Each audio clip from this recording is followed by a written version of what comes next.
Good evening, ladies and gentlemen.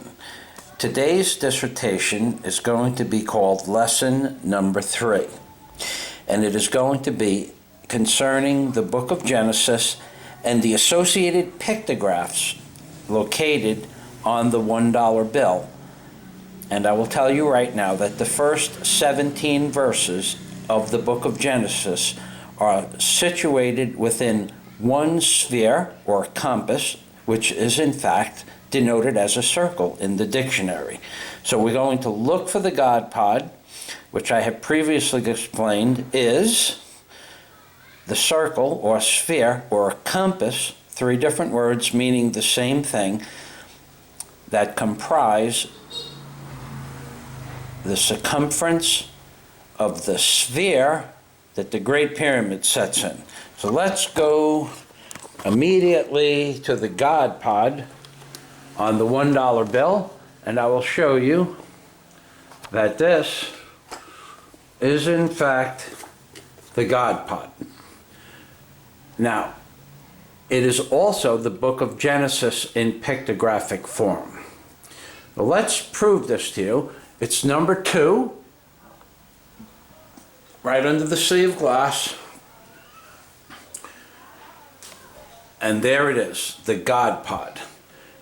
Now, one reference to the sea of glass that I'm going to make that I wasn't real clear on in lesson number 1 and 2 is that the sea of glass is where Moses was when God gave Moses the understanding how to create, that's right, the Ark of the Covenant, which of course you now know is in fact the entire reverse of the $1 bill. And I will prove that to you in a subsequent video. But for now, we are concerned about the God pod and the book of Genesis. So, without using a Bible program, because there is no power to the computer and the battery's dead, I will show you the first 17 verses of the book of Genesis in this sphere or circle. Now, in the beginning, there was a void. Well, if this circle, sphere, or compass was empty, there would be a void, nothingness in the circle, sphere, or compass. And it was, in the beginning, empty. Then God said, "Let there be light." So, simple enough, we move up to the dollar bill, and I show you the light that God created. Now you will call this Lucifer, and I will call this the eye of Christ. You can prove it's Lucifer and the left eye of the Illuminati, and I can prove it's the eye of Christ that sits at the right hand of the Father, because if that is an eye looking at you, and it is, and you are looking at it, it is the left eye of the person that is within the portal looking at you. However, if the person in the portal is looking at you from its perspective, in this case Christ's perspective, it is his right eye, but you are looking at it as his left eye. It has to do with where you are. Now, can I prove that that's Jesus Christ's eye? Of course I can. In the Bible it says that Christ sits at the right hand of the Father. Well, here is the Father represented as the word one, and he is looking at you. So his right shoulder would be where the letter O is. And Christ would be to the right of God's right shoulder, because the Lord God, Jesus, sits at the right hand of the Father. So, if he's looking at you, his right eye would be what appears to you as a left eye. But this is Christ's eye, and it's Lucifer's eye, which is also discussed in a subsequent lesson. So the Lord said, "Let there be light," and this is the light that gives unto the world the ability for things to grow or live. Therefore, we have there was a void, then let there be light, and let there be light. And then we move into number 6, And what is number 6? It is the eye of Christ and the eye of Satan, which we just discussed. Next is number 7. What is 7? God's glory. What is God's glory? It is the sun that sets over the table of the Great Pyramid. And well, let's go to number 2. Number 2 is the God pod itself. Number 2 is the sphere, the compass, or the circle that represents the book of Genesis. Let's go to number 3. 3 is situated on that side over there. And number 3 is the banner. Now the banner is Novus Ordo Seclorum. It's really insignificant for this at this time, but let me tell you what it does do. It separates the landmass in the book of Genesis from the water. Let there be a separation of the land from the water, and that is what the banner does. It also separates the landmass that sits underneath the pyramid from the deep. Now just remember I said the word deep. So we are moving through what the banner does. Now let's go to number 10. Number 10 are the clouds or the moisture. Now,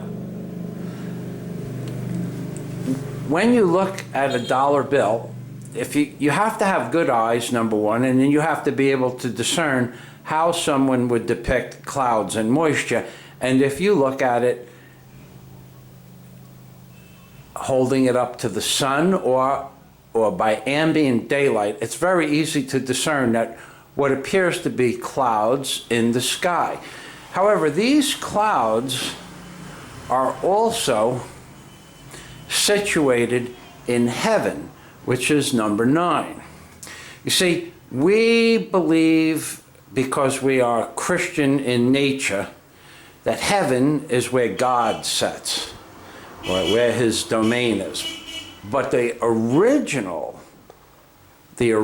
definition of the word heaven is nothing more than the sky, the heavens. You've heard the expression, the heavens open up and it was raining. Well, the sky with the clouds and the moisture are the heavens of the earth. So 9 represents the heaven, the sky, and the clouds. We just went over number 10 briefly, which are the clouds and the moisture. Now let's go to number 11. What is number 11? What could that be to the side of the Great Pyramid? Well, it's the Spirit of God on the water, which is wind. Now, it's a little bit tricky here, and you have to play with the original definition of the word spirit. The spirit nature is an ethereal thing. The ether of the universe is of a spirit nature. God's divine holy wisdom is spiritual in nature, and the nature of the God pod itself is the Spirit of the Lord God, because it created the book of Genesis, remembering, of course, which God created the book of Genesis, is open still for interpretation. But 11 just represents the God pod itself and the Spirit of God itself. We also have a firmament in the midst of heaven spoken about in Genesis. Now, the firmament is the Great Pyramid, or, depending on which definition you utilize, the firmament could be the landmass under the Great Pyramid. Both represent the same thing. They both represent the beginning of life on earth as we know it, which is the story read from left to right, the beginning of Earth's history, the central portion of our timeline. The pyramid is, they say it's 4,000 years old. Christ lived 2,000 years ago, the central portion of our timeline, and the book of Revelation being Mr. Obama and the 44th POTUS, who will be the last president of the United States, ending the timeline. We have a storyline. The beginning of life on earth is described as, and in the firmament, let there be grass, let there be herbs, and let there be trees with seeds within themselves. In other words, the first tree spoken about in the Bible is a fig tree. So we're going to go under the presumption that the fig tree is what is discussed in the book of Revelation. The grass is the finer texture underneath the Great Pyramid that sits in the firmament, which would be considered the soil. And then right under the number 47, you're going to see what appears to be like a little shrub, and to the right of number 47, another shrub.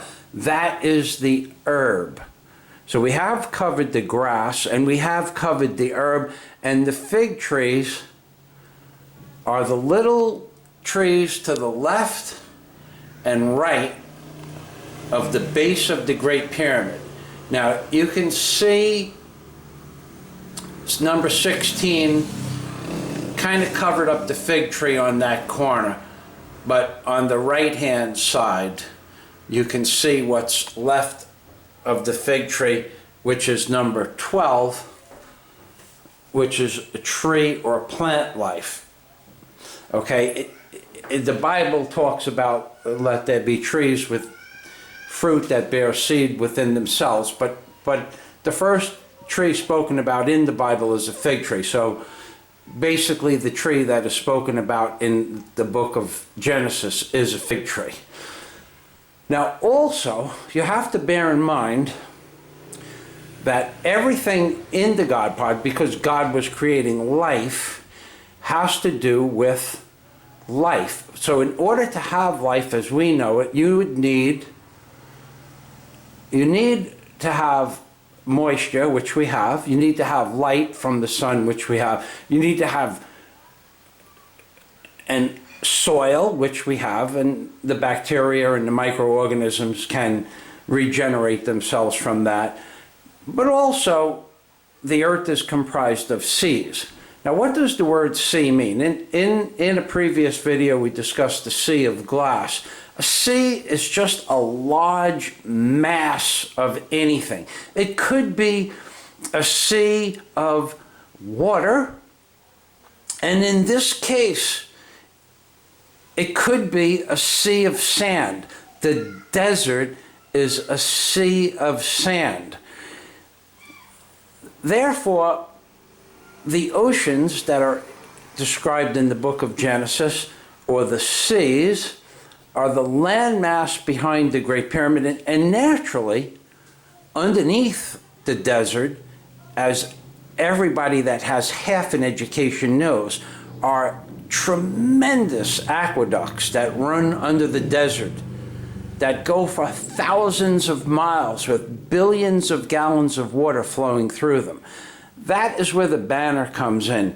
Because if the top of the banner is situated at ground zero, let's just say that if you were flying a plane and taking off from next to the Great Pyramid, you would set your altimeter for 0 at the landing strip, and that would be your elevation that you were looking for if you were coming back to the same airport. If you're going to a different airport, you'd have to reset your altimeter somewhere along your route, unless you knew the area well. But if you were coming in instrument only, you'd need to pay more attention to your altimeter. But moving past that, the top of the banner is ground zero, or zero elevation, and the aqueduct that goes underneath the banner is where the water sits in the desert. And the desert has tremendous bodies of water underneath it. Not as much as the ocean, but billions and billions and billions of gallons of water flow through the desert where no plant or tree life exists in the sandy Sahara. But there are trillions of gallons of water that run underneath the desert from aqueducts, from the oceans, from underground lakes and reservoirs. There's just so much water under the desert. They could tap into water under the desert and make the desert like they did in Palm Springs. They could make hundreds of places like that, but they don't do it for a very specific reason, which we won't get into here. So the banner set at ground zero separates the landmass from the deep, and the deep is the black line underneath the banner. Now, I told you that everything in the God pod represents life. So we have the sun, which makes life. We have the moisture of the heavens, which makes life.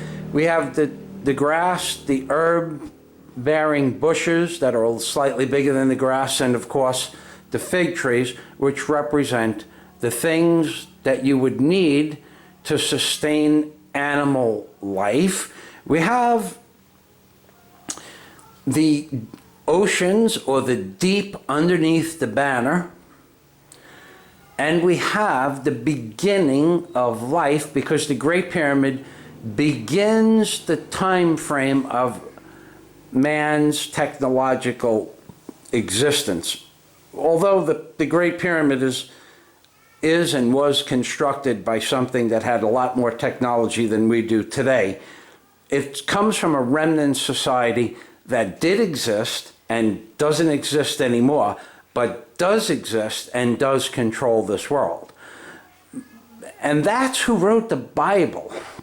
And if they didn't write the Bible, then the people, entities, spirit beings, godlike entities, alien entities that are pretending to be God beings, that are godlike in nature, that have been here, that came from other worlds, or beings that originated on this planet somehow through evolution and are billions of years old and billions of years more advanced than us. Whatever created the Great Pyramid had nothing to do with human beings as we know them today. They probably genetically engineered us to do a task. And the tasks could be things such as mining for gold, mining for silver, and who knows what other minerals and needs they have harvesting. We could harvest 1 billion tons of corn, and they could take 500 million tons of corn. And considering that the government is in control of everything and no one knows what the real numbers are, even in the debt clock, no one knows how much debt there is. And those are monetary things monitored by computers. No one could possibly know what is mined and stays on this planet and what is mined and goes off-world. But those beings that designed the Great Pyramid had more technological knowledge than we could ever hope to comprehend in our lifetime coming out of books. The knowledge exists within the circles of the beings that built the Great Pyramid that still control the world. Now, how can I prove this to you? Well, it'd be simple enough if I could get my glasses, but let me tell you something. What we have is the base of the Great Pyramid. Now, the perimeter of the base of the Great Pyramid, which is right underneath the word 5, the number 5, has a certain circumference.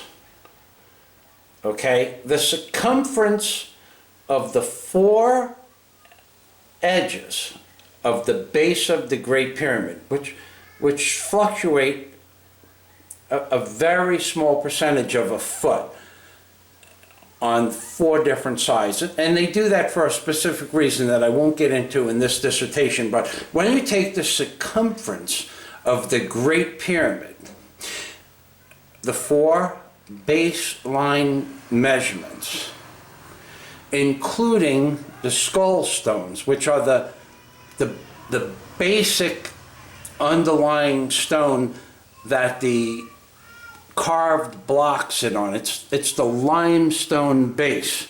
When you take that measurement and times it by that number, 42,300, which is the exact amount of seconds it takes for the Earth to rotate one time around its axis. Who could know that? Well, it would be simple enough. In today's world, you just take a stopwatch and measure it. But who could know to take the 4 measurements of the base of the Great Pyramid and times it by 42,300, and it would be the exact circumference of the Earth at the equator? Who within, now when I say the exact measurement, it's within 300 feet. And that 300 feet zeroes out when you consider that the Earth expands and contracts depending on the temperature and the rotational speed of the Earth. The faster the Earth spins, and I'm not talking about 1,000 more miles per hour, I'm just talking about a very small percentage point of 1 mile per hour. The faster the Earth spins, the bigger the diameter of the circumference of the Earth, but it only fluctuates a few hundred feet. So 42,300 times the base of the Great Pyramid is exactly the perimeter of the equator of the Earth. And if you take 42,300 from the apex of the Great Pyramid to the base stones, it's half the diameter of the Earth. Who could know that 4,000 years ago, when we only were able to measure the Earth with that accuracy sometime around 1960, when we have orbital satellites and computer technology? So something, not someone, and not God, but something created the Great Pyramid with such accuracy that 42,300 times the exact height, when you take the exact height within a 100th of an inch and you times it by 42,300, it is the radius, it's half the diameter of the Earth from the North Pole to the South Pole. And that doesn't fluctuate more than about 70 feet also, because, again, depending on the temperature of the North and South Pole, the Earth will shrink and expand. It's negligible. But the mean average is 42,300 times the height of the Great Pyramid, is half the diameter of the Earth, and 42,300 times the circumference of the base of the Great Pyramid is the exact circumference of the Earth. Who could know that? It gets even more scary when you take into account that these measurements could only have been proven within the last 50 years. No one could measure the circumference of the Earth. I think someone did it to within 150 miles of the diameter of the Earth back in the 17 or 1800s. However, the pyramid was built 4,000 years ago, and 42,300 times the base of the Great Pyramid is the exact circumference of the Earth within 300 feet. Now, what is even more astounding is that the north-south axis line, the north-south baseline of the Great Pyramid derives not on magnetic north, but true north, which are two completely different things. True north is to the center of the landmass of the North Pole. True south is to the center of the landmass of the South Pole. Nothing to do with magnetic north and magnetic south. So without knowing where the landmass center in the north and the south was, you couldn't point the Great Pyramid to the north and south landmass centers. But it gets even more crazy because this is even more. The Great Pyramid is placed in the central landmass of the planet Earth, in the center of the largest mass, not close to center, not a little bit off center, dead center, dead center. It's like, I think it's 15 feet off center, and that is relatively more explainable considering some of the tectonic plate movements have moved that 15 feet of earth off center. But it's unbelievable that anything could have done this with such accuracy. Therefore, it wasn't God that built the Great Pyramid. It was an ancient race of beings, what I like to call godlike beings, what I discuss in my book as godlike beings, but not God. These things created the Great Pyramid. And in that time, 7,000 to 12,000 years ago, they also wrote the Bible. And they wrote the Bible in conjunction with the Great Pyramid and the 3,300 pictographs that exist on the $1 bill that associate themselves with 3,300 word phrases in the Bible. They did this as part of a control mechanism to control mankind through religion, and they also did it so that if you were part of one of their secret societies, you would only know what you were told on that level that you exist on.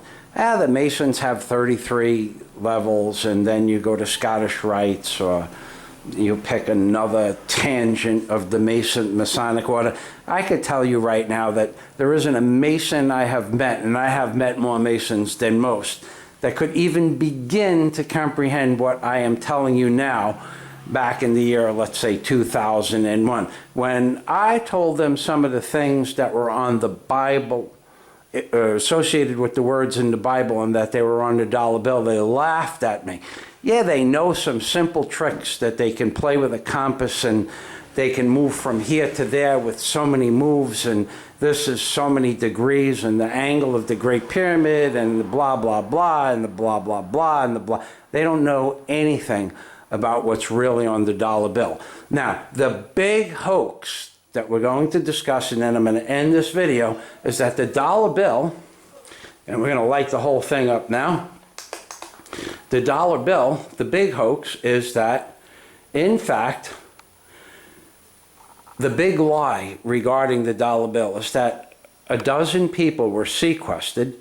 It means that they were grabbed from individual places. They were asked to attend a seminar, so to speak, in Washington, D.C.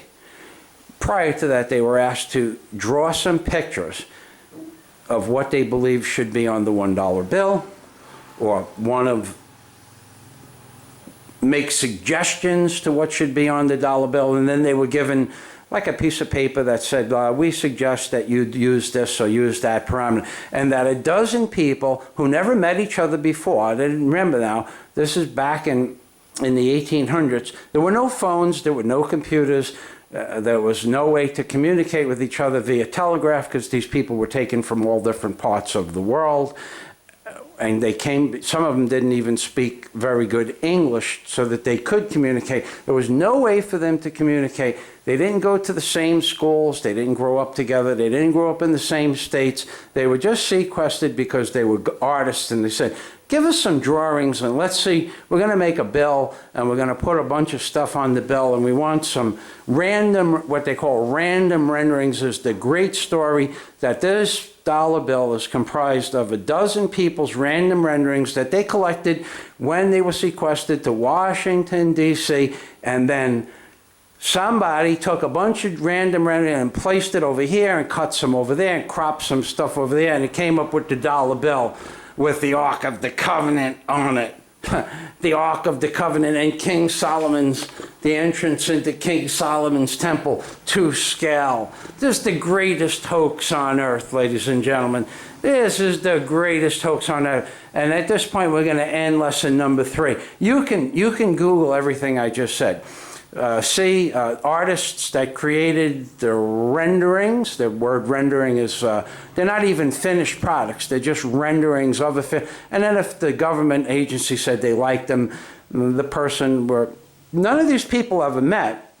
I think of the dozen or so people that were sequestered, a few of them met by chance in the capital of Washington, D.C. They realized that they were on the same project, but they had no interest in meeting each other afterwards, and they never met each other before.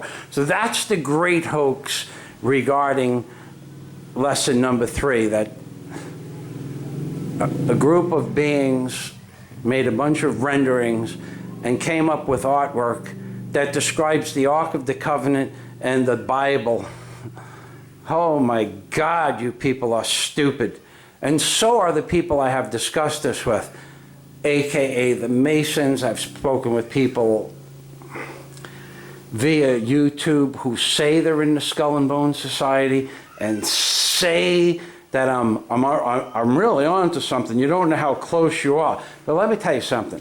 The people that know what I know that they know that I don't know what the hell I'm talking about.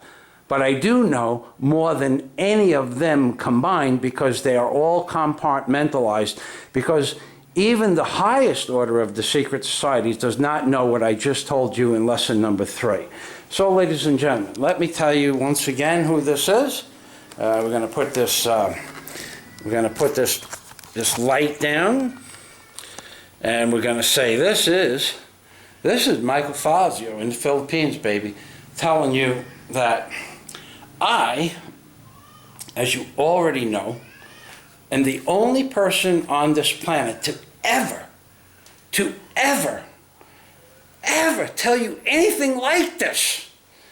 And I have it in a 1990-page book. Now people say, oh, you're trying to sell your book. Well, shit. I'm probably one of the smartest people that have ever lived on this planet. Why shouldn't I get paid for my knowledge and some scumbag politician make $2,000 a day to lie to you? Why shouldn't I be rewarded for my knowledge? And you pay some scumbag politician to lie to you and pass immigration bills that'll destroy this once great country known as America. Why should I be denied the right to earn a few shekels from my knowledge base? To all you people that say, oh, he's trying to push his book, I can say, F you,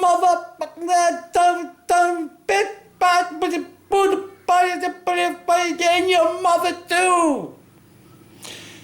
Now, I promised myself I wouldn't curse, and actually the word scumbag is not really a curse, it's a description, and the politicians who have sold their souls to these satanic forces, aka the God Pod being God, and all Lucifer, and the evil seed of death being the commander-in-chief, who is part of the secret society known as the Skull and Bones Society, that controls the evil in the world and the war machine, and the Zionists who control the war machine, and the Zionists who make the paint, to paint the metal that makes the bombs that control the war machine. Because 90% of all the money made on bombs, bomb making, bullets, the boxes they put the bullets in, the paint that they spray on the boxes to mark the boxes, the airplane parts that make the planes that bring the boxes to places where there are wars so that they could drop them on other people's children. All of that shit, 90% of those profits are Zionist Jews. That's the truth. The plating and polishing companies that make chrome that they put on parts, the plating and polishing companies that electrostatically plate metal with various compounds, 90% of that stuff is owned by Zionist Jews. They have the contracts to make the bombs. They have the contract to make the planes to bring the bombs. They have the contract for the paint companies that they put on the planes that bring the bombs. They have the contract. Jews run this world, and more specifically, Zionist Jews. Now, you could say whatever you want about my particular mentality about the Zionist Jews. I grew up in New York City. I know more about Jews than Jews in the world know about Jews. I grew up. Andy Wiscoviak was a friend of mine. A&J Metal. What was the name of his machine shop? A&J Metal. He's dead now. He died at a young age of 40 years old. But he told me that he could buy a part from a Jew machinist company for 7 cents. And he could turn around and sell it to the government, but he could only sell it to the government for about 7.5 cents. So by the time he paid taxes, he couldn't make a profit.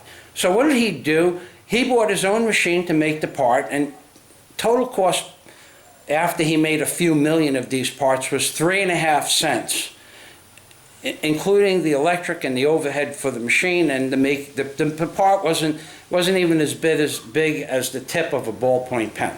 So he could make the part for 3.5 cents after 2 years of using the machine. But he realized that if he was Jewish, he could get a bigger discount on the part. Do you know that what he did is he went out and learned how to speak Hebrew? And he was my friend since birth. Well, since 5 years old. He lived across the street from me. He learned how to speak Hebrew. So he went from paying 7 cents a part, he was Polish, Andy Wiscoviak. He went from paying 7 cents when he would call up the same manufacturer and say, "Hello, my name is Andy Wiscoviak. How much is this part?" "It's 7 cents, Andy." Then he would call up the same company and speak perfect Hebrew. He was a lot smarter than I could ever be when it came to languages. I think he spoke 6 or 7 languages.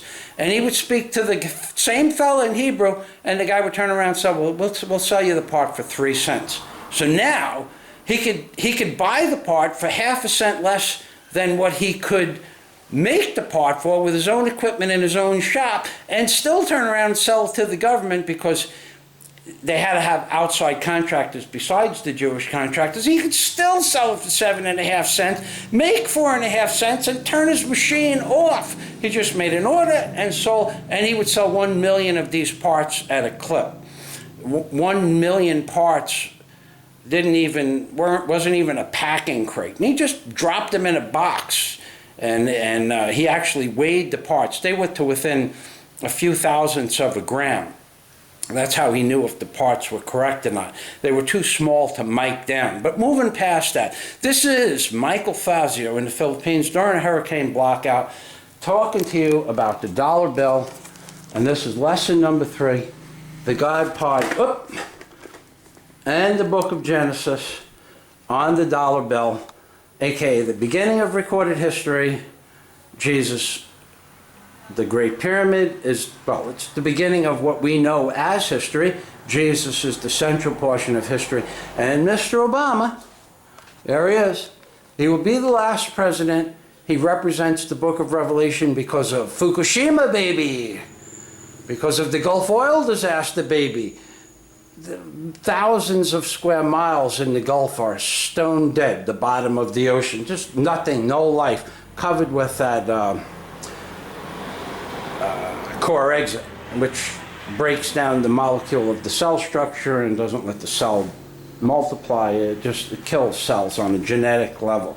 So what we have here is we have, I'm trying to balance this thing on my chest. We have George Washington. We have George Washington right here.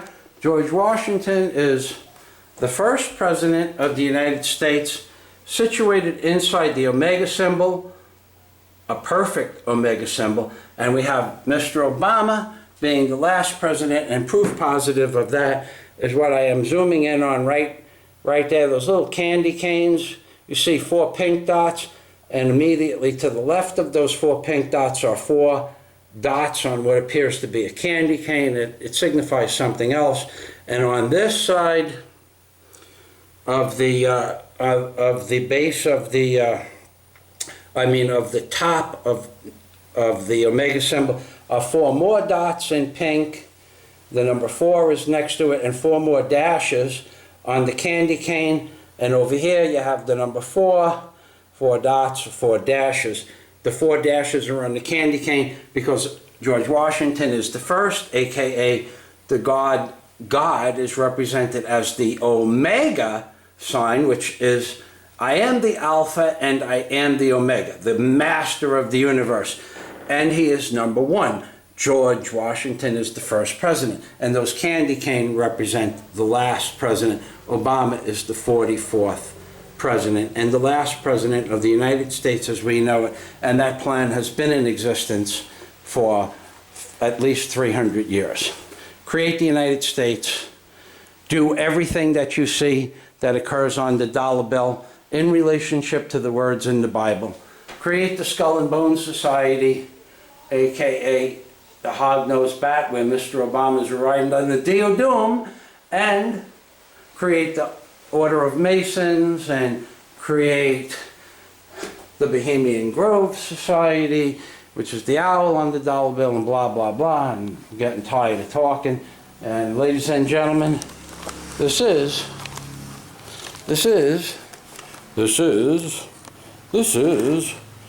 one ugly, reminds me of Danny Glover. You are one ugly motherfucker on that movie where he fights the alien guy. The alien said, you are one ugly motherfucker. And remember, ladies and gentlemen, always remember when you're talking about this, always remember those things that I always talk about. Remember those things, and remember my friend Nick, remember the taco rack, and the ark that I rode in on, baby. That's right. Oy vey. And shalom from Michael Fazio in the Philippines. Remember, it's more fun in the Philippines, baby. Total blackout, no storm, no electric, no hot water, but ambient water works just as well. It's basically room temperature, about 75 degrees. It's a nice refreshing shower. And God day to everybody in America. And remember, Mr. Obama is destroying America. That's his job, and he does it well. It would be like if you said, build my deck, Michael Fazio, because you were the best deck builder that ever lived. I was better than anybody. I owned my own crane, my own barges, my own work boats, my own pile drivers. I was really effing good at that, ladies and gentlemen. I could show you some of my pictures, but we're having the new life in the Philippines. And God day to everybody from Michael Fazio in the Philippines, Betty. And remember, it's all about perspective.